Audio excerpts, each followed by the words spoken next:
Salut les terriens. Ce soir, en P1, nous accueillons Nathalie Dessay. Nathalie Dessay, bonsoir. Bonsoir. Merci d'être avec nous.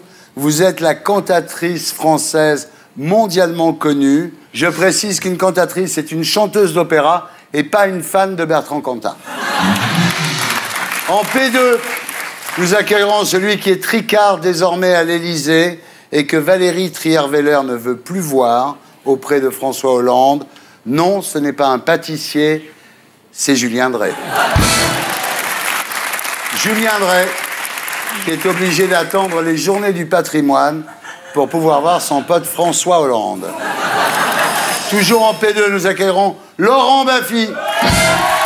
Laurent nous fera découvrir son dictionnaire où il définit par exemple le 0 comme un chiffre inventé par les Arabes pour noter leur accueil en France.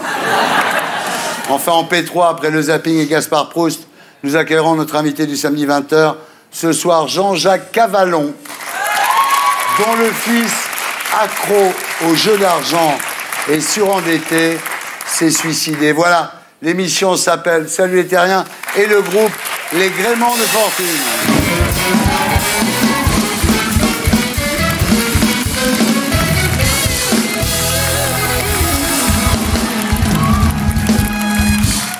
On commence avec tous ceux qui nous ont rendu vers cette semaine, les Martiens de la semaine.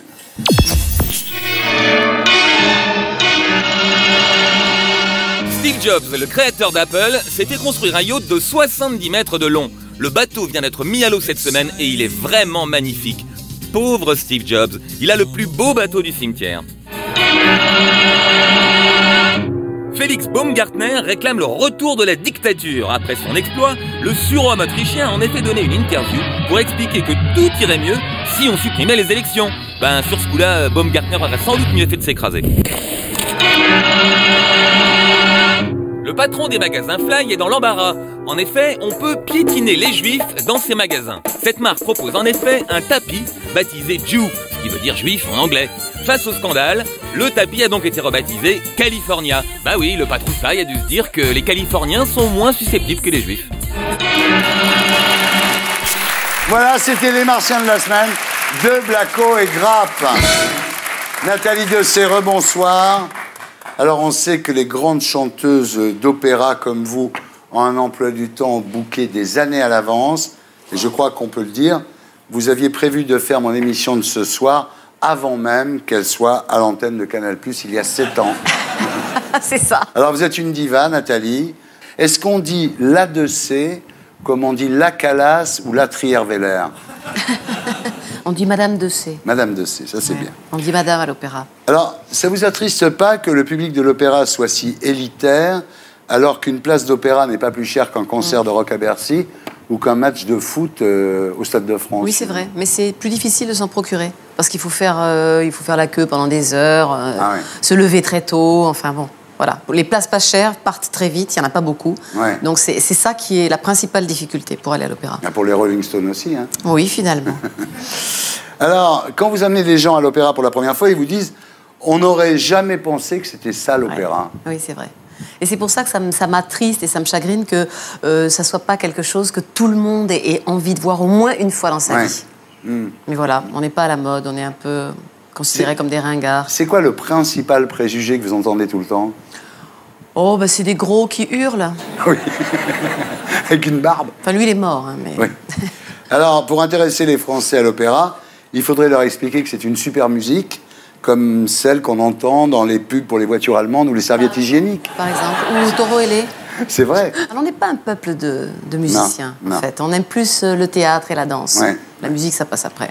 Alors, les Français, ils sont complètement... Ils croient que si on écoute les 4 saisons de Vivaldi à la suite, on peut attraper un rhume. Surtout en hiver. Oui.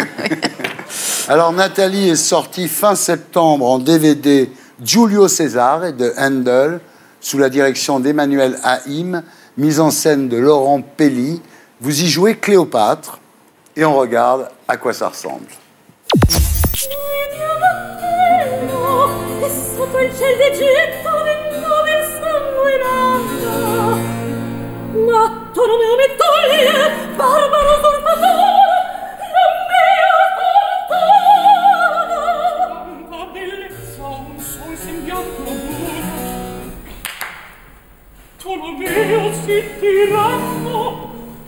Avanti al tuo cospetto, avanti a Roma, mesta, afflitto e piangente.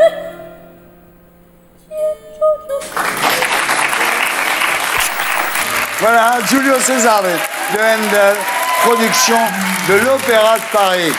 Alors avec des seins comme ça, les Français vont se précipiter à l'opéra, oui, non? il ne faut pas leur dire que c'est pas les miens. J'en ai moins que ça. Ils sont bien, les vôtres? Oui, mais ils sont plus petits. Ah, ils sont plus petits. Alors vous mettez ça... Ah oui, comme ça quand je sors. Oui, c'est ça, quand vous allez en boîte, vous pouvez le mettre aussi, oui, d'accord. Alors, depuis le 24 octobre, vous êtes à l'affiche de Traviata et nous, un documentaire de Philippe Béziat qui retrace les répétitions d'une Traviata à Aix à l'été 2011. Et là, on voit comment ça se passe, quoi. Voilà, on voit les coulisses de comment on aborde un personnage, comment, du début des répétitions jusqu'à la fin, on travaille avec le metteur en scène sur le théâtre, principalement. Ouais. Et enfin, vous préparez une tournée avec Michel Legrand, qui vous a donné envie de chanter autre chose que de l'opéra. Il vous a écrit 13 chansons. Il avait commencé à les écrire pour Barbara Streisand, qui n'en a pas voulu. Oui. Eh bien, je ne me suis pas gênée pour dire que moi, j'en voulais. Et on va faire une grande tournée l'année prochaine. Magnifique. Alors, vivement 2015, année sabbatique, vous dites à 46 ans, je tourne en rond, il n'y a plus de répertoire qui m'intéresse vraiment. En 2015, je vais me retirer des scènes d'opéra pour apprendre le russe, le yoga et l'art du clown. Et puis, je voudrais retourner à mes premières amours, le théâtre. Oui, c'est vrai.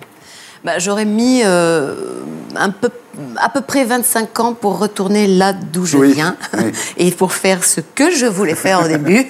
Et c'est qu'une petite parenthèse, finalement. Oui, en fait, vous vouliez être comédienne, vous êtes devenue chanteuse par peur de ne pas avoir de travail. Vous dites, j'ai vite compris que grâce à ma voix, j'en trouverais. Oui, c'est-à-dire que je me disais que ça serait le plus court chemin pour aller sur la scène. Puisqu'il faut bien le dire, quand même, quand vous étiez petite, être sur scène, c'était votre but absolu. D'ailleurs, quand votre petit frère naît, Denis, vous voulez le tuer. Et je me souviens de ça. Bon, c'est par rapport à une photo où je le tiens dans les bras, mais je me souviens de cette haine. Vous vouliez l'étrangler. Et ça aurait été dommage, parce que c'est un mec hyper sympa. Alors, à l'époque où vous découvrez votre voix, vous aviez formé une petite troupe de théâtre entre copains. Vous faisiez une tournée dans des campings en Bretagne. Et dans l'un des spectacles, il fallait quelqu'un pour chanter. Et vous vous y collez, comme ça. Et c'est là que tout le monde m'a dit « Ah, mais t'as une voix, tu devrais faire du chant, etc. etc. » C'est fou. La légende raconte que vous avez découvert votre incroyable capacité à faire un contrut un jour en vous cognant le genou contre une table basse. Non, c'était contre-sol, ça. En fait, vous avez commencé les cours de chant chez vous, à Saint-Médard-en-Jalles, auprès d'une bouchère. C'était une ancienne chanteuse, quand même. Oui, oui, oui. Mais Elle s'appelait Josiane. Oui. C'était une cliente de la Caisse d'épargne où travaillait votre tante. Voilà, c'est ça. Elle avait été choriste dans sa jeunesse à l'Opéra de Bordeaux. Absolument. Mais son mari, Monsieur Cintré, c'est ça, lui avait demandé de renoncer pour lui et pour la boucherie-charcuterie. Absolument. Et cette alors, pauvre dame, elle n'a pas eu le choix. Voilà. À cette époque-là, on n'avait pas le choix. On ne pouvait pas dire merde à son mari. Ouais. Mais elle s'est vengée plus tard, puisqu'elle m'a eu comme élève, ainsi que d'autres. Et elle nous a filé le virus. Et quand vous prenez conscience de votre potentiel de soprano, vous êtes admise en dernière année au Conservatoire de Bordeaux. Et là, vous progressez à pas de géant. Vous faites en une année ce que les autres font en 5 ans. Vous étiez affreusement doué, quoi. J'avais une voix facile, alors qui était toute petite, qui n'était pas travaillée. D'ailleurs, on me disait souvent à l'époque « Ah, mais pourquoi tu chantes variété ?» Alors bon... mais votre voix, vous ne l'aimez pas tellement parce qu'elle vous confine à des rôles qui ne vous plaisent pas obligatoirement, quoi. Maintenant, c'est vrai que j'arrive à un moment où le répertoire, ça me nuise. Moi, mon rôle, c'est le rôle de la jeune première. Donc ça va bien quand on a 25 ans, 30 ans, 35 ans. Mais disons qu'arriver maintenant... j'ai envie d'autre chose, quoi. Et là, au théâtre, vous allez recommencer à zéro. Hein. En même temps, j'ai aucune mémoire. Donc, je suis un peu angoissée, là. Oui, peut-être, oui, on va faire ça. Mais vous vous souvenez bien des opéras, quand même? Oui, mais je les répète 5000 fois. 5000 fois? Oui. Et puis, au bout de 5000 fois, je finis par les savoir, forcément. Ça rapporte du blé, ce boulot? En gros, c'est le top fee.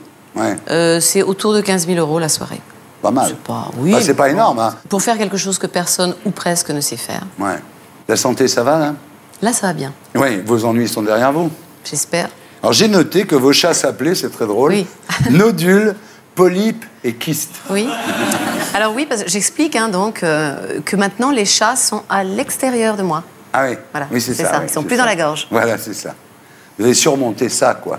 Oui, 2 fois. Hein, et vous en avez parlé, parce qu'en général, on n'en parle pas. Je trouve qu'il y a une omerta là-dessus, parce que pour nous, les chanteurs, c'est la honte, un peu, d'avoir un problème aux cordes vocales. Ouais. Un tennisman qui se blesse, c'est normal. Un danseur qui se blesse, c'est Footballeur, normal. c'est tous les Footballeur, jours. tout le monde Tous est les là, jours. oh le pauvre, Ouais. etc. Mais nous, on est des nuls, quoi. Et votre mari, il va bien? Très bien. Lui aussi, les chanteurs d'opéra. Vos voisins doivent vous haïr, non? Oui, mais c'est pour ça qu'on a acheté une maison avec un jardin autour. Ah, d'accord. Vous voyez, on n'est pas mitoyens. Voilà, c'était l'affaire de SLT. On se retrouve après la pub avec Julien Drey, Laurent Baffy, pour discuter avec nous de l'actualité de la semaine. À tout de suite.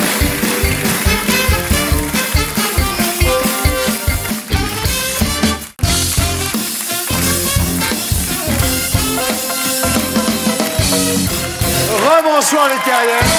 Rebonsoir les terriens. Nous sommes toujours en compagnie de Nathalie Dessay et nous accueillons Julien Drey et Laurent Baffy.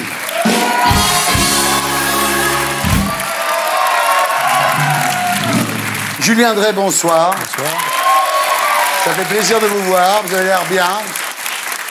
On m'avait dit que Valérie Trierweiler, vous avez défiguré avec ses ongles, en fait. Ça va, j'ai fait un peu de chirurgie esthétique. Ça va. Je vois que vous n'avez pas cédé à la tentation du retour du bouc. Non. C'était un hommage à George Michael. Alors, Julien, vous êtes le fondateur de SOS Racisme, le socle de la génération Mitterrand, le créateur de la gauche socialiste. C'est vous qui avez fait réélire votre ami François Hollande à la tête du PS après la catastrophe électorale de 2002. C'est les militants qui votent. Hein. Ouais, mais enfin, vous avez été pour beaucoup quand même. François n'y croyait plus à l'époque. Et aujourd'hui, vous êtes conseiller régional d'Île-de-France. Oui. C'est mal payé, hein. Tous vos potes sont ministres, vous dites, ils ont leur vie chargée. Je ne vais pas aller faire la tournée des popotes avec une cuillère à la main au nom de notre amitié. Ouais. Il y a une équipe qui s'est constituée au sortir de l'élection présidentielle. T'es dedans ou t'es pas dedans, j'y suis pas. Bon, voilà, c'est la vie. J'ai 57 ans. Ouais. C'est un nouveau défi dans ma vie. Ouais. C'est à moi de retrouver et de montrer peut-être à ceux qui m'ont écarté ou enterré que j'existe, que je vaux quelque chose. Voilà. Alors, votre pote Harlem Désir de SOS Racisme et le boss du PS, vous dites parfois que si votre passion avait été de collectionner les boîtes de camembert plutôt que les montres, vous seriez à la tête du PS aujourd'hui? Non, parce que les camemberts, il y a de l'odeur aussi. Vous avez l'air, là? Non, j'ai fait exprès de ne pas en mettre. Parce que je savais... Je rappelle simplement qu'ici, j'ai fait un sans faute quand tu m'as fait Génial, le quiz. on a fait un test sur les montres. Il c'était juste pour le rendre. Incollable. Mais c'est normal. Votre grand-père était bijoutier. Oui, il était... Sa mère était trotteuse, hein, donc ça...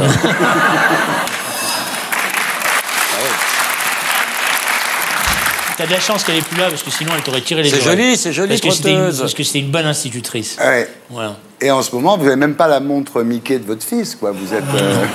Mais mon fils, il n'a pas des montres Mickey. Tu comprends bien qu'en digne descendant de son père... Alors, jusqu'à quel prix peut-on aller pour une montre quand on est de gauche? Chacun a ses passions. Oui. Et donc, il consacre ses moyens en fonction, par rapport à ses passions. Voilà, c'est tout. Ouais. Audrey Pulvar, pour elle, les lunettes, c'est 12 000 €. Voilà. Mais elle a dit à juste titre qu'elle faisait ce qu'elle voulait de l'argent qu'elle gagnait. Bah oui, voilà. Voilà, donc on peut respecter ça. Alors, Julien, 2012 a été une année difficile pour vous. Drames familiaux, déboires politiques, accident cardiaque suite à une réunion avec le staff d'Hollande, coalisé contre vous. Vous partez en claquant la porte. Il est parti en claquant la horte, quoi. Vous effondrez dans un taxi, le chauffeur vous sauve la vie en vous emmenant à l'hôpital du Val-de-Grâce. D'ailleurs, ça me permet de lancer un appel. Parce que ce chauffeur, j'ai pas eu le temps de lui payer la course. Voilà la radinerie pour pas payer une course, le mec il simule. Donc j'aimerais bien lui payer la course, parce qu'il m'a emmené à l'hôpital. S'il nous regarde, là, oui. Voilà. C'est un chauffeur antillais. Voilà, il s'est toujours pas manifesté. Voilà. Et puis arrive la fameuse histoire de l'anniversaire. Faut dire, alors là, Julien, je vous adore, hein, mais organiser un anniversaire dans un ancien sex shop de la rue Saint-Denis, pile entre les deux tours de la présidentielle, et inviter tous les ténors du PS, c'est un peu con. Mais je pense que tout ça a été monté en épingle, parce que quand tu vas chercher un lieu pour faire un anniversaire, tu ne demandes pas aux gens l'origine de ce lieu 5 ans ou 10 ans avant. Ouais. Moi, je le fais pas. Hein. Bon, donc c'était, comme tu dis, un ancien sex shop. 5 ans auparavant, ça n'avait pas gêné, par exemple, l'UMP de faire une réunion 3 mois avant dans ce lieu-là. Voilà. Enfin, l'endroit s'appelle donc Jose, et le slogan de l'endroit, quand même, c'est « Chez Jose, les langues se déhanchent, les corps se délient, chez Jose, tout est possible. » C'est joli. On sait où on va aller dîner demain. Vous avez eu quoi comme cadeau pour votre anniversaire? Attention, les enfants regardent, il n'est pas... Mais moi, j'invite tous ceux qui rigolent, et toi aussi, allez manger aux Jose, vous verrez que c'est un restaurant... Ils ont une salade de rondelles magnifique. Voilà. Bon. Alors, à partir de là, vous avez été très critiqué au sein du PS, donc viré de l'Élysée par Valérie Trierweiler, qui voulait vous faire jeter au crocodile. Oui. Elle vous aime pas beaucoup. Sur une échelle qui va de 0 à Ségolène Royal, vous êtes où? Pour elle. Non, mais si tu veux, je voudrais juste, par rapport à toi et par rapport aux gens, l'obsession dans ma vie, c'est pas ça. Oui. Bon, donc je ne commande pas ce genre de choses. Oui. J'estime que ça fait partie de la vie privée et que ça doit rester la vie privée des gens. Ouais. Et donc, même si ça m'en coûte, même si ça conduit effectivement à des jugements très négatifs, et j'en ai entendu beaucoup là-dessus, à des commentaires où je passais pour un imbécile, un type qui n'avait rien prévu, etc. Au contraire, vous passez pour une victime, pas pour un imbécile. Mais non, mais je préfère assumer ça, et pas commencer à venir étaler ma vie privée en disant... Mais c'est pas la vie privée. La femme du président de la République qui dit « Moi, je veux pas voir Julien Drey à l'Élysée », alors que vous avez fondé SOS Racisme, la gauche socialiste, enfin... Le fait d'avoir fondé ça, Thierry, ne donne pas un blanc-seing pour l'avenir. Non, mais enfin, quand même, vous avez été quand même important dans toute cette histoire. Bah, écoute, à un moment donné, il peut y avoir des conflits personnels, et c'est pas le... Voilà, on peut pas rester là-dessus pendant des heures. Alors, à un moment, vous avez dit « Je vais écrire un livre ». Pour raconter tout ça, pour solder mes comptes avec François, Valérie, Ségolène, etc. Et finalement, vous n'allez pas le faire. Vous dites, j'ai fait courir le bruit pour voir comment ça allait réagir. Non, ça c'est des trucs de journalistes qui en rajoutent chacun, etc. et tout. Ouais. Voilà. Je crois à la politique. Pour moi, c'est quelque chose d'important. Je ne vais pas participer à la dégradation de la politique. Et la dégradation de la politique, c'est quand elle se réduit à ce genre de choses. Et c'est ça qui m'énerve en plus, si tu veux. Voilà. Non mais, donc vous dites, je ne fais pas de livre, mais votre copain Yves Azeroual va en faire un quand même. Ça sort le 8 novembre. Je pouvais pas ça s'appelle L'anniversaire, et ça raconte votre anniversaire quand même. Écoute, je n'ai pas lu ce livre. Je n'ai vu vous connaissez Azeroual? Non, je connais comme je te connais toi. Ouais. Je n'ai pas lu ce livre. Quand il m'en a parlé, je lui ai dit que je considérais que ce n'était pas une bonne idée. Maintenant, j'ai aucun moyen de l'interdire de le faire. Bien. Laurent Baffy, rebonsoir. Rebonsoir. C'est marrant. Votre tête me dit quelque chose. Moi, pareil. Je connais ta gueule, je serais incapable de mettre un nom dessus. Mais ça me parle. Je connais ce gars-là. Est-ce que les gens te demandent toujours de mes nouvelles? Toujours. Non, parce que moi j'en peux plus. Quand on me demande comment tu vas, j'en peux plus. Alors je dis que t'es mort. Oh, c'est horrible. Ah ouais. Moi, je suis beaucoup plus gentil. Je dis, il va mourir. Ce qui n'est pas faux. Alors, désormais, Laurent, c'est toi qui anime le dîner de Paris Première. Alors, avant, il y avait Guillaume Durand, mais lui, il ne comprenait pas pourquoi il y avait des caméras chez lui, donc c'était un peu compliqué. Mais c'est bien d'oublier les caméras, c'est un peu le but de ce dîner, d'ailleurs. Oui. Alors, la chaîne avait pensé à Ondelat, mais il voulait chanter au dessert, donc là c'est le problème, ça. On pouvait pas. Alors, ça s'appelle 17e sans ascenseur. Évidemment, on se dit merde. Et en fait, c'est dans le 17e arrondissement, au rez-de-chaussée. Voilà. C'est Laurent Baffy, 17e sans ascenseur. Donc, d'accord. Donc là, tu as tourné 11 émissions. Ouais, c'est un petit peu ça. En fait, voilà, j'arrive un peu de Marseille. Attends, on va faire un raccord maquillage parce que je vois que ça. Ah, tu vois ma taille? Non, mais ça va très très bien, moi, tu sais. Tu sais exactement que... Ah non, mais la première fois que j'ai rencontré Lolo, c'était quand même un grand moment. Il me fait... C'est pas gênant. T'as un truc. Je t'assure, c'était à Roland-Garros en disant, mais t'as... C'est vrai, la vraie. Ouais. C'est moi, juste pour moi, Céline Dion. Faut que je me lève. J'adore. Ouais, j'ai. Ah bah si je fais jusqu'au bout. Ça, je suis ça, mais t'as malheur. J'adore. J'ai déjà eu des questions. Ne vous oublie pas. Non, jamais. Vous êtes au creux de moi. Dans ma vie. Tout ce que je Voilà, Laurent Baffy, 17e sans ascenseur, tous les samedis, en deuxième partie de soirée. Je suis payé pour dîner avec des gens que j'aime bien. L'escroquerie de la télévision, ce dîner. Et j'espère que je ne vais pas me faire gauler tout de suite. J'aimerais bien faire au moins une année ou deux. Il ne faut pas le dire. Non, fermez nos gueules. Alors, Laurent, parallèlement, vous sortez chez Kero le dictionnaire de Laurent Baffy, c'est absolument génial. Vous voulez qu'on le feuillette ensemble, Laurent? D'accord. Alors, on va voir si vous connaissez les définitions. Adolescence. Période pendant laquelle on prend son pied avec sa main. Bien. Amitié. Amour sans pénétration. Anecdote. Petite histoire qui peut prendre des plombes quand c'est Michel Drucker qui la raconte. Bègue. Personne qui a intérêt à avoir un forfait illimité. Boulet. Ancien canon. Cabri. C'est fini. Catéchisme. Initiation à la sodomie.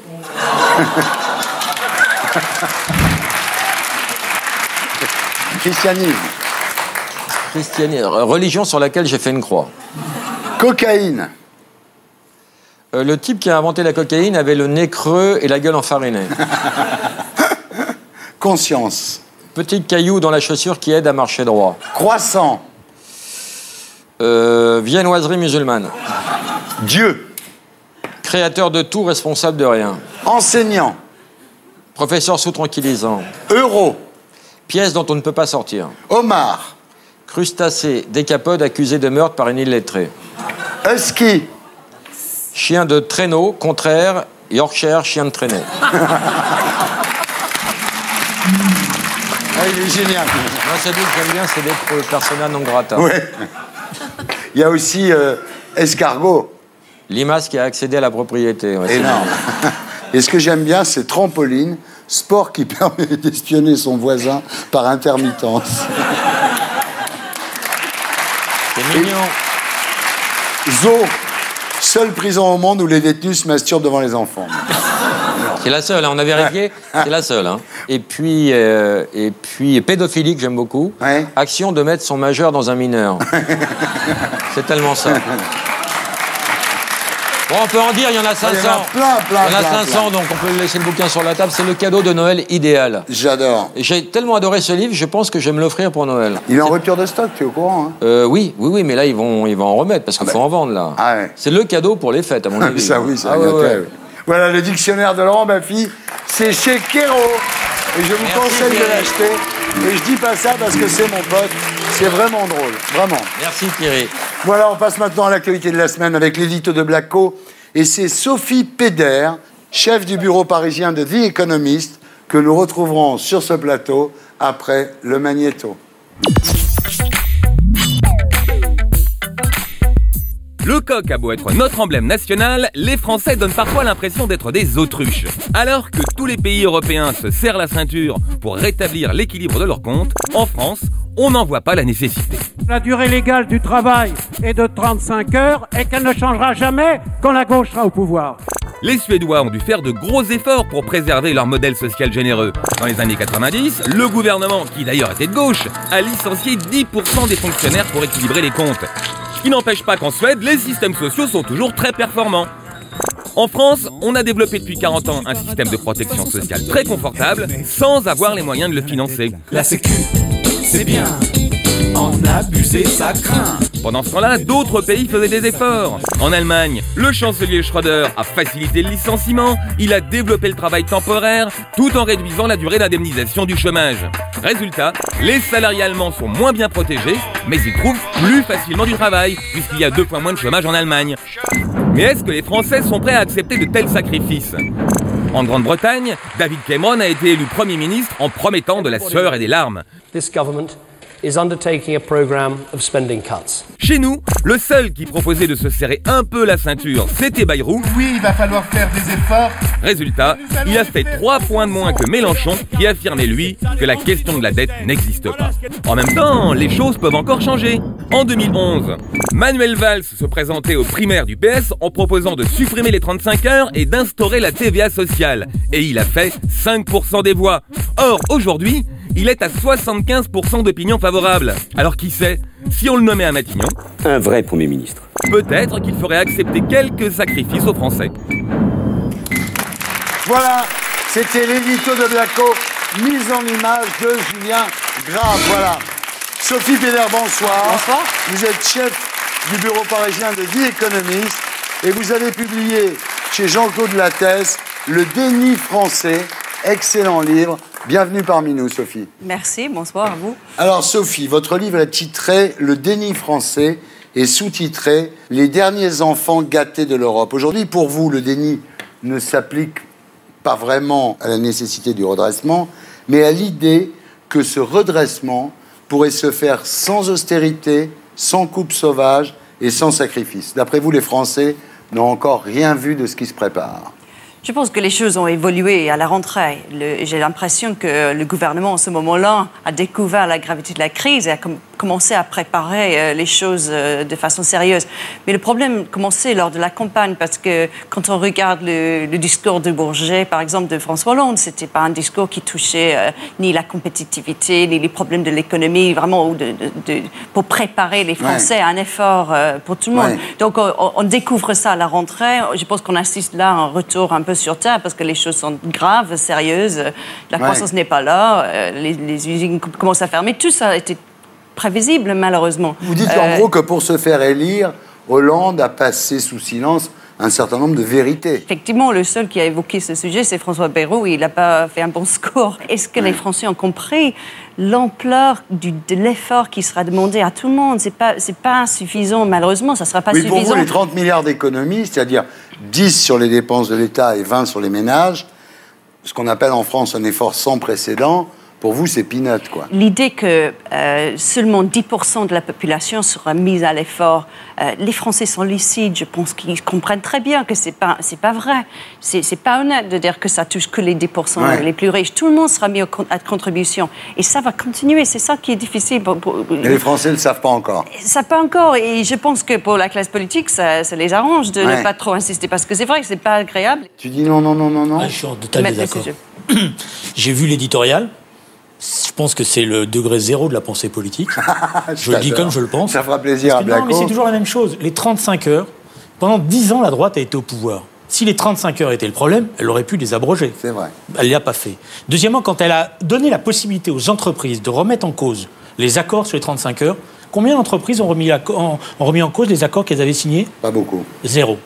Aucune entreprise. Du blé pour les 35 Mais pas du tout, parce que ça a amélioré la productivité du travail dans beaucoup d'entreprises, que ça a créé des dynamiques nouvelles en termes de productivité. Donc, si tu veux, c'est un débat idéologique, fantasmagorique, qui ne correspond pas à la réalité. Enfin, Julien, les problèmes, on les connaît. Hein. Les dépenses publiques en France, 56% du PIB. Alors, je vais t'arrêter une seconde, parce que j'ai vu le truc là-dessus, l'éditorial. Tu veux supprimer les fonctionnaires? Dis-moi dans quels endroits tu supprimes les fonctionnaires. Je vais t'expliquer. Je vais te donner un exemple. Va aux urgences aujourd'hui dans les hôpitaux. Non, non, non, mais ne me parle pas de ça. Non, je t'explique. Les agences d'État, par exemple. En France, il y a 1300 agences d'État, 442 000 agents, 65 milliards de budget, 20% des effectifs de la fonction publique. Ça a augmenté de 6% entre 2011 et 2012, alors que la fonction publique a baissé de 6%. Ils ont des bureaux, ils ont des salaires. Les gens qui dirigent ces agences sont payés entre 150 et 400 000 euros par an. Ils ont des chauffeurs. Enfin, je veux dire, voilà, la gabegie, c'est ça que je te dis, moi. Alors, si tu veux me dire, moi, je suis d'accord avec ça, qu'il faut aujourd'hui faire une décentralisation qui donne plus de pouvoir aux régions pour éviter d'avoir ces agences et d'avoir un système jacobin qui, effectivement, d'après moi, n'est plus opératoire. Je suis d'accord avec toi. Moi, je pense que la réforme qu'il faut faire, c'est une plus grande réforme de décentralisation. Je suis à la région Île-de-France, avec Jean-Paul Huchon, et je sais, nous, qu'il y a bien des compétences qu'on pourrait... Je continue. Voilà, je continue. Alors, je te donne un autre exemple. Le millefeuille administratif. En France, il y a 240 milliards d'euros pour 54 000 communes. Je te donne un exemple à Beauvais, par exemple, qui est une ville de 55 000 habitants. Il y a 130 jardiniers.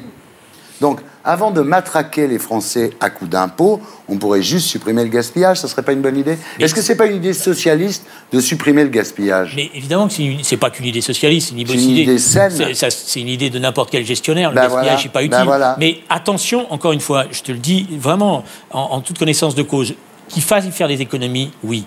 Qu'il y ait des dépenses inutiles, oui. Mais attention aux facilités de généralisation où on met tout le monde dans le même sac. Justement, je suis d'accord. Il faut passer chaque dépense au crible. Parce qu'il y a des dépenses qui sont très utiles. Je parle beaucoup du système des crèches ou de la maternelle. C'est formidable. Vous avez en France ce système extraordinaire qui permet aux femmes de retourner au travail après la naissance d'un enfant et qui vous permettent en France d'avoir un taux de natalité très élevé. C'est formidable. La démographie de la France est un de vos atouts. y a d'autres services publics où la dépense et le retour sur la dépense est beaucoup moins évident. L'école et les 150 jeunes qui sortent chaque année à son diplôme, est-ce qu'on peut vraiment dire que c'est une dépense efficace toujours dans l'école? Alors, il n'y a pas que la dépense publique. Est-ce qu'on ne pourrait pas modifier la législation sur le travail? Est-ce qu'il ne faut pas sacrifier le sacro-saint CDI pour un CDD plus souple? Est-ce qu'on ne peut pas embaucher, licencier plus facilement? Parce qu'en France, personne n'embauche personne. Parce qu'une fois que tu as le salarié chez toi, pour le virer, c'est compliqué. Je pense, effectivement, je ne suis pas conservateur, je ne dis pas que rien ne doit changer. Ce qui est intéressant dans l'Allemagne, il y a une réforme du marché du travail qui a consisté à dire, quand il y avait une réduction de l'activité dans les entreprises, on ne licenciait pas, on faisait un travail qui était réduit, mais on gardait le salarié dans l'entreprise. Voilà. Plus de flexibilité, d'accord. Mais alors après, il faut créer une situation où le salarié ne devient pas un Kleenex. Bien sûr. Oui, mais c'est important également, cette question de la jeunesse. C'est vraiment... à force de vouloir protéger ceux qui ont un CDI en France, on décourage la création des emplois. Et donc, les employeurs sont obligés presque de passer dans ce deuxième secteur de stage, d'intérim, de CDD. Les jeunes... Parce qu'ils ont des mecs qui sont là, qui ne peuvent pas virer. Exactement. L'indemnisation du chômage. En France, on est indemnisé assez longtemps, assez bien. En Allemagne, on est très bien indemnisé, puis d'un seul coup, ça s'arrête. Et on devient Hartz-IV, tu connais le système allemand. L'excès dans le système d'assurance chômage me frappe quand on regarde ce que touche un cadre qui a très bien gagné sa vie et qui tombe au chômage. Lui, il peut toucher jusqu'à un plafond de 6 000 € par mois. C'est 2 000 plus que les 4 000 € à partir duquel on est riche, d'après M. Hollande. Alors, dernier point, la compétitivité. Le rapport gallois risque d'être enterré le 6 novembre par François Hollande. Le rapport gallois, c'est quoi? C'est abaisser les charges patronales de 30 milliards d'euros et compensé par la hausse de la TVA et de la CSG. Alors, on peut trouver ça con, sauf que la France, elle n'est plus dans le top 20 des pays les plus compétitifs du monde. Aujourd'hui, on est 5e puissance mondiale. Bientôt, on sera 9e puissance mondiale. Et quand on regarde ce même palmarès, le 4e, c'est la Suède, le 5e, c'est l'Allemagne, et le 6e, c'est le Pays-Bas. Donc, c'est pas comme si les pays européens ne sont pas capables d'être compétitifs. Pas simplement sur la question de coût, parce qu'il ne faut pas être trop obsédé, je pense, sur cette question de coût. C'est une question d'innovation, c'est une question Alors, voilà. Il y a aussi la qualité des produits, parce que c'est vrai qu'aujourd'hui, si je te propose d'acheter un produit Apple ou un produit Arcos, tu vas me dire, je préfère le Apple. C'est-à-dire qu'aujourd'hui, en France, le problème aussi, c'est que les produits qui sont proposés, ils sont moins sexy, moins bandants. On a des marinières qui sont bien. On a des marinières. C'est pas... Le problème qui est posé, c'est qu'il y a eu une illusion en France, c'est qu'il y avait une sorte de division internationale du travail, et que dans cette division internationale du travail, finalement, nous, on allait se concentrer sur les services, et que tout ce qui était les entreprises manufacturières, on allait les laisser à d'autres pays parce que le coût du travail, etc. La vraie question aujourd'hui, c'est ça la différence avec l'Allemagne, c'est que l'Allemagne a gardé un potentiel industriel. Moi, je pense que la question qui est posée, c'est la qualité d'entreprise industrielle française, c'est le dépôt des brevets. Parce que ça, c'est un problème. Dépôt des brevets, on ne dépose pas assez de brevets, on n'a pas une recherche assez forte, donc il n'y a pas assez, par exemple, de liaison.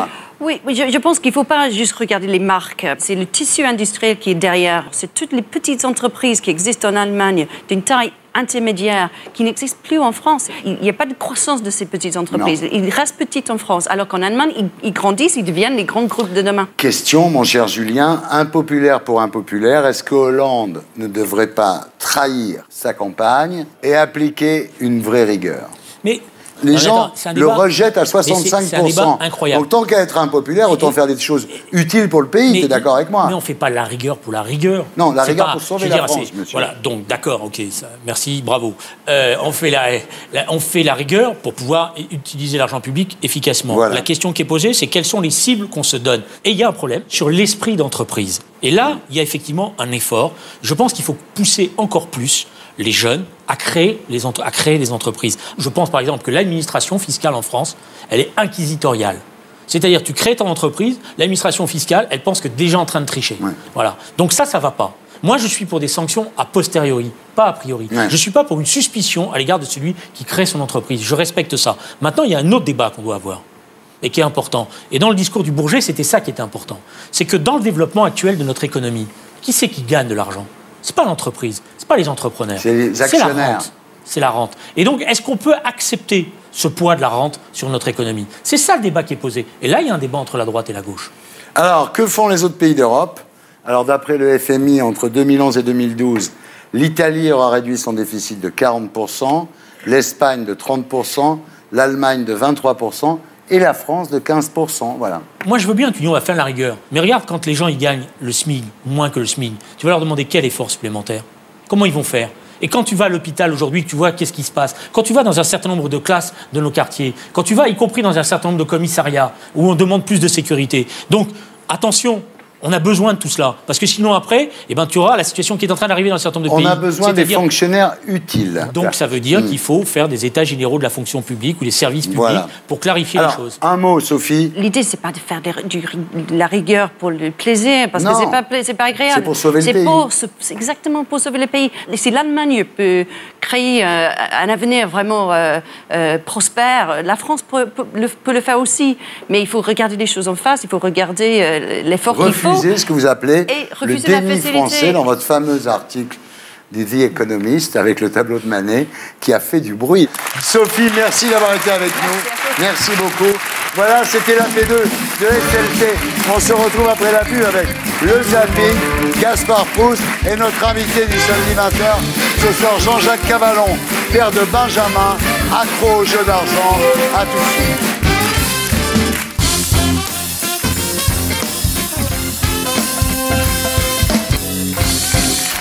Bonsoir les terriens.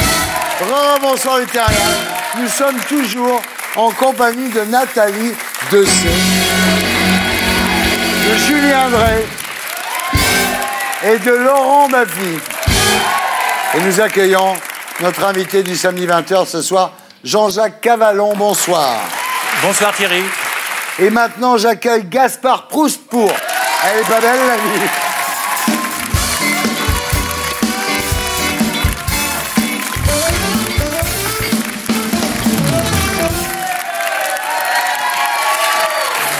Ça ne prendra pas. J'y arriverai pas. Guillaume non plus, remarque. Hein. Guillaume, à l'autre qui gagnait plus que moi. Hein. De nombreux messages m'ont été adressés suite à la dernière chronique, dont un très intéressant. Merci pour ce coup de poignard au cœur que des milliers de parents de victimes et de victimes de pédophiles ont dû recevoir ce soir devant votre édito. À quand un édito sur le viol collectif, le lynchage raciste, les camps de concentration, le massacre des enfants en Syrie? Alors, je tenais à remercier cette personne pour ses idées de thème que je vous propose de développer sans plus attendre. Le lynchage raciste. Chaque jour en France, des gens mangent des pains au chocolat. Viol collectif. Ne verrait-on pas ce terme d'un autre œil si on se contentait de parler d'amour participatif? En ce qui concerne le massacre des enfants en Syrie, alors là, c'est un petit problème, impossible de s'en moquer, puisqu'à l'heure où je vous parle, on peut se demander s'il reste encore des enfants en Syrie.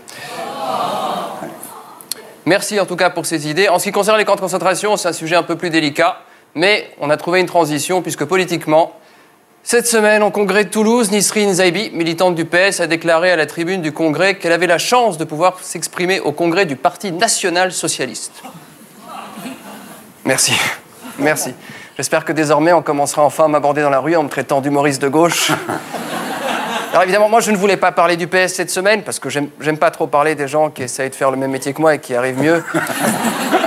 Parce que là, c'est vrai, on tient une perle. Héros, Jean-Marc, vous savez, l'allemand avec un capes de français.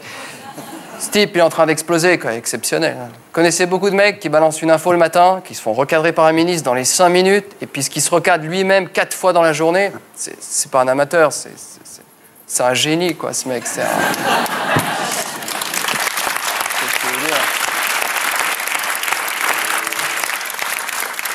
D'ailleurs, héros, je me dis, pourquoi être sérieux et invisible quand il suffit de dire des conneries pour exister? Je ne sais pas qui est son conseiller en com, mais s'il en a un, il a dû se faire les dents sur Eva Joly ou Raymond Domenech. Hein. De toute façon, je sens qu'on est parti pour un moment. Là, il a trouvé un créneau, il va l'user. La semaine prochaine, il va revenir quoi? Sur les congés payés. Dans 2 mois, ouais, le retour au franc. Et puis dans 1 an, Inch'Allah, il sera capable de dire que l'Algérie française, ouais, c'est pas un tabou. Mais bon, ça c'est normal. Ces gens-là, ils découvrent le pouvoir. Ça fait 11 ans qu'ils n'ont géré que des régions. Tant dire pas grand-chose. Hein. Enfin, la seule décision visible que prend une région, c'est quoi? Remplacer un carrefour par un rond-point. J'espère vraiment que quelqu'un a mis du scotch sur le bouton nucléaire. Pendant ce temps, ce fameux duel que passionne toute la France, Copé-Fillon, béret bleu contre bleu béret, on dirait 2 majorettes qui minaudent et dont la seule nuance se résume pour l'un à dire « Ouais, moi j'y vais franco dans la souillure » et l'autre « J'ai mes pudeurs, mais ça me rend pas moins coquine ». Bref. Copé qui veut organiser des manifs pour déstabiliser le gouvernement. Comme si ce gouvernement avait besoin d'une manif pour être déstabilisé. Franchement, quand on les voit, on se dit que même l'annonce du retour de la croissance serait capable de les faire paniquer, quoi. Puis une manif de droite, ça va être quelque chose, hein, ça va foutre les jetons. Ah ouais, ça c'est l'insoutenable flic-flac des mocassins et le hurlement au vent des carrés Hermès. Après la France qui gronde, la France qui froufroute. Alors le tout dans le grincement sardonique des poussettes chargées de prénoms du XVIe siècle. Les Léopold, les mâches, tout ça, le truc, quoi. Alors évidemment, le cortège ira de Terne à la Muette avec un cocktail dînatoire place du Trocadéro. À la suite de quoi, dans un geste de protestation, les manifestants immoleront leur carte Club Med Gym avec des slogans que nous allons tous garder chevillés au corps, hein. Sous les pavés, Vinci Garage, touche pas à ma mèche, CRS, SS, heureusement.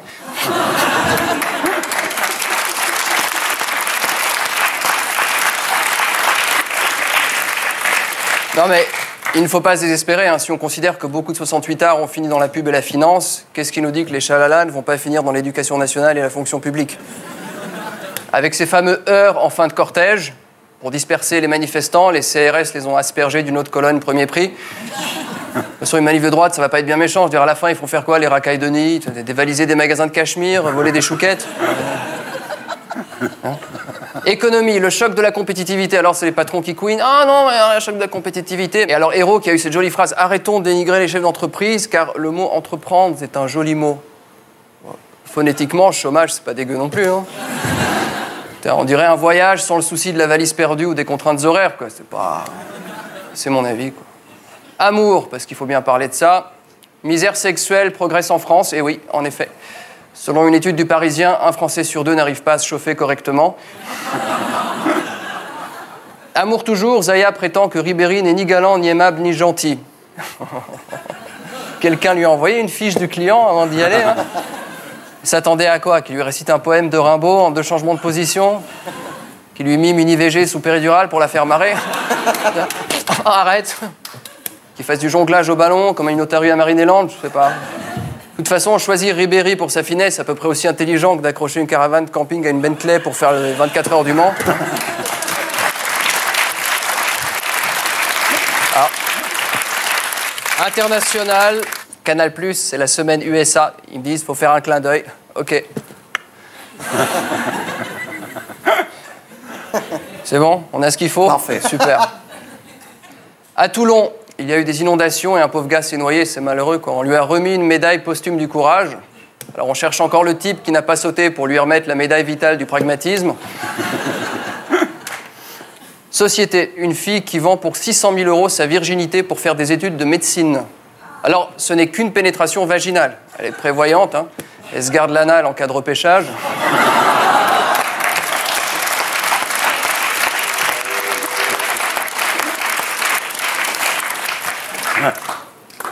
Aucun rapport, mais 6 mois avec sursis pour une femme voilée.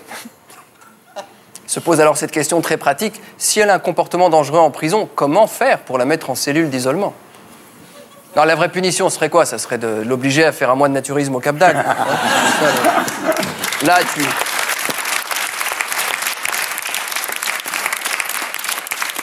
Mais faut pas se désespérer. Faut pas. Non, vraiment, faut pas, quoi. Il y a des bonnes nouvelles. La chancelière allemande a inauguré un mémorial au Rhum. Mémorial conçu par l'artiste Danny Caravan. On dit que les clichés ont la vie dure, mais... Puis alors, elle est pas belle, la vie? Voilà, c'était Gaspard Proust. Je te retrouverai ici la semaine prochaine. Et d'ici là, sur canalplus.fr.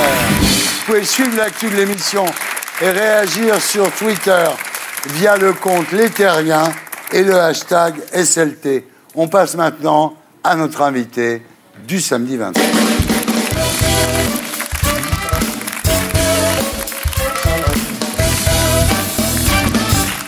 Jean-Jacques Cavalan, rebonsoir. Rebonsoir. Vous êtes né le 26 juillet 1952 à Conflans-Sainte-Honorine dans les Yvelines, fils d'ouvrier, milieu modeste, où vous puisez votre culte du travail et l'envie de grimper les marches de l'échelle sociale. Et aujourd'hui, vous êtes propriétaire d'un hôtel-restaurant à Chaumont-en-Vexin, dans l'Oise. Vous avez eu 2 enfants d'un premier mariage et un d'un deuxième, Benjamin, dont le cas nous occupe ce soir. Alors Benjamin, très jeune, est un enfant rieur, d'une intelligence au-dessus de la moyenne, si bien qu'il saute le CE2. Tout à fait, oui. Et cette année d'avance qu'il a, il la gardera jusqu'au baccalauréat. Tout à fait. Donc élève brillant. Mais alors que tout paraît normal, vous et votre femme décelez chez Benjamin une drôle de passion.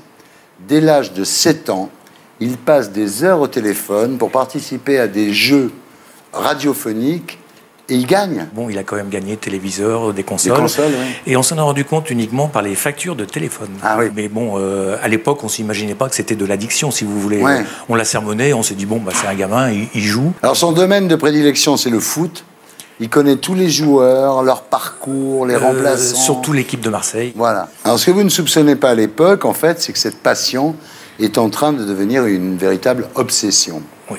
Un jour, la famille est en vacances à Mimizan et vous donnez quelques euros à chaque enfant pour s'acheter des bonbons, des sodas.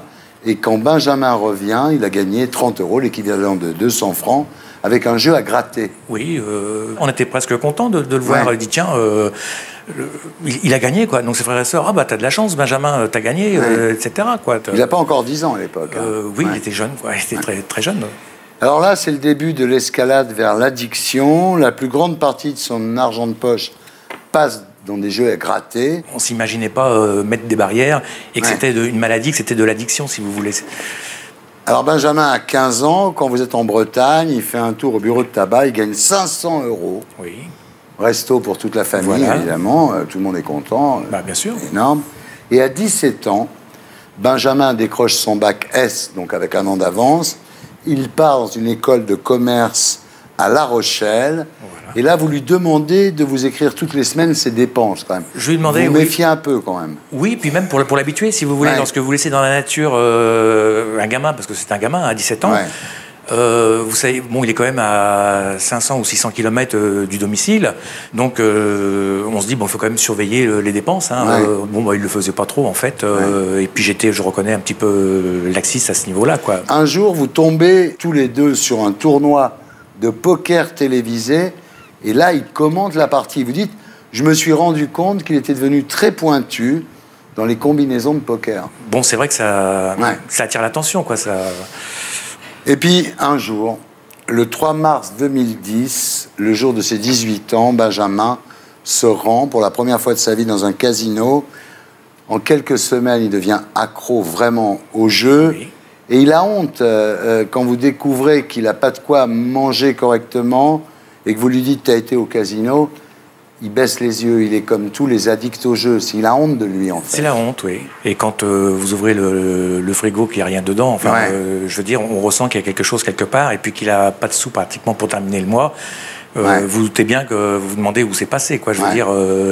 Alors là, vous demandez à Benjamin de rentrer à Chaumont, mais vous retrouvez dans sa chambre des cartes de cercle de jeu, quoi. Et puis il commence à rentrer tard, à découcher, enfin des choses qui sont... Oui, des choses d'un addict au jeu qui cache un petit peu, mais il s'est fait interdire de casino. Voilà. Il accepte. Voilà. Il accepte.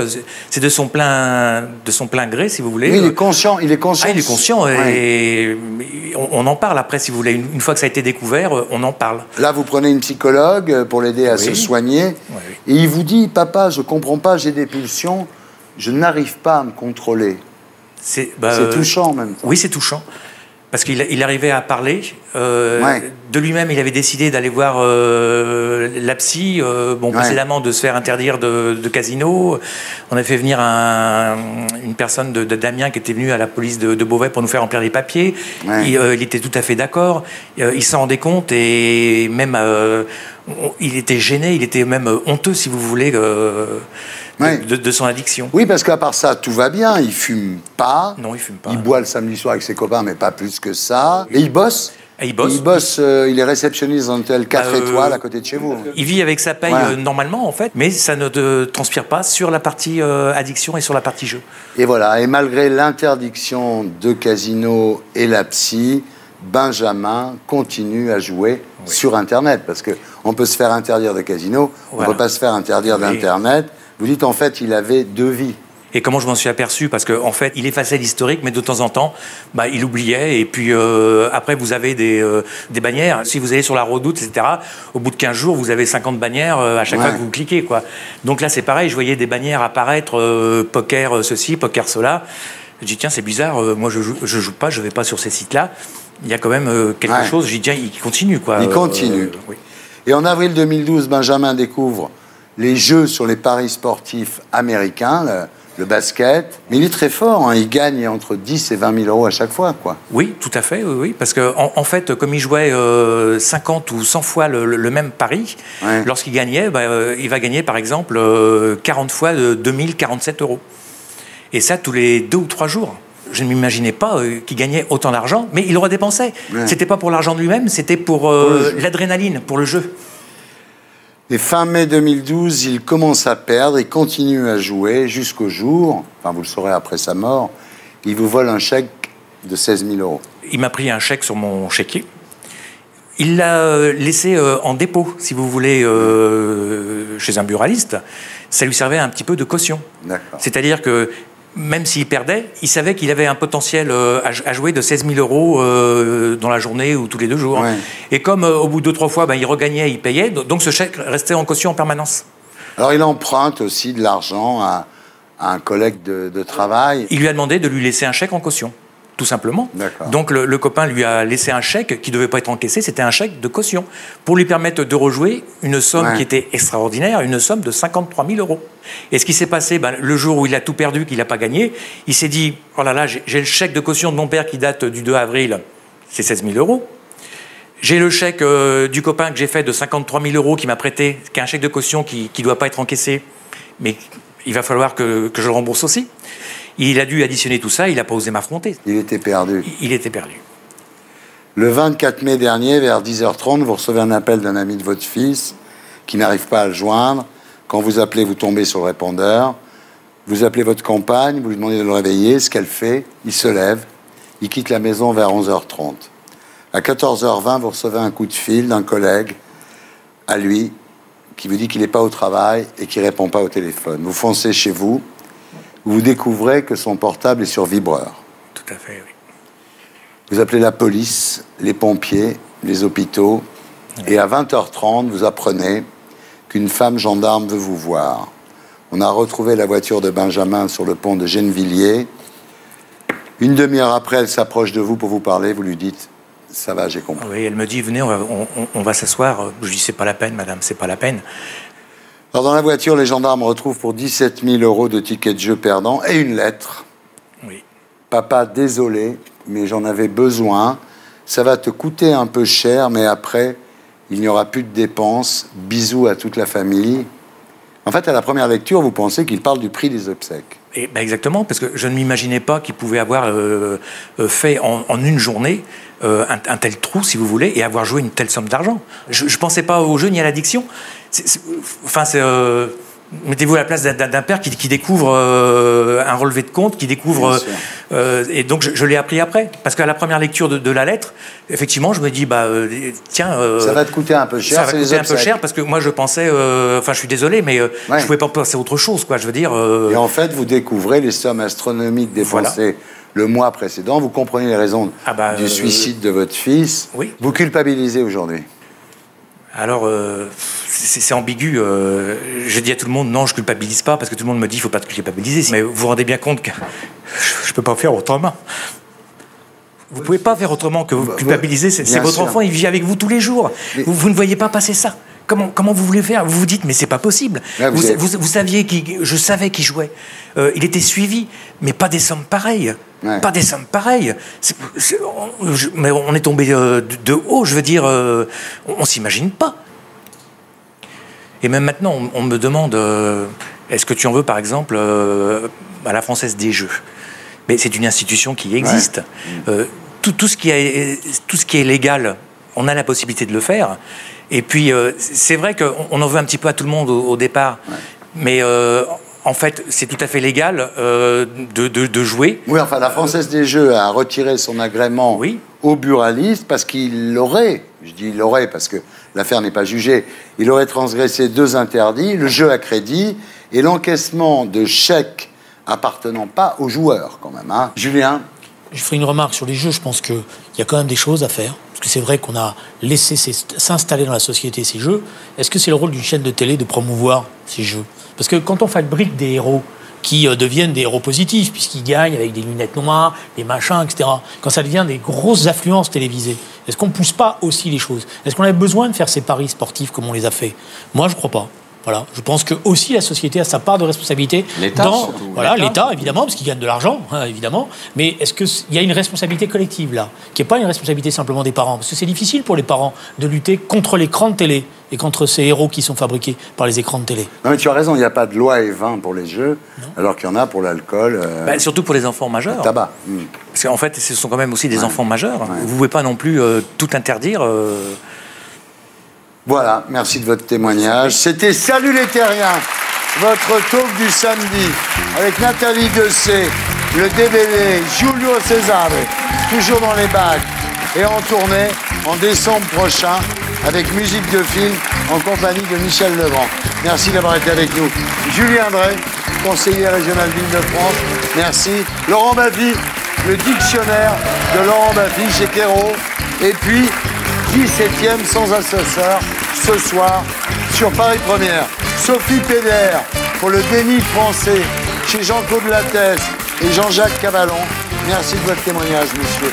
Merci à tous ceux qui m'ont aidé à faire cette émission. Je vous laisse avec Made in Groland. Et pour les abonnés, à 20h55, les marches du pouvoir avec George Clooney. Rendez-vous ici la semaine prochaine. Et d'ici là, sur canalplus.fr, avec en bonus le top des vannes, l'édito de Blacko, l'édito des Gréments, les Martiens de la semaine et Gaspard Proust. Salut les Terriens.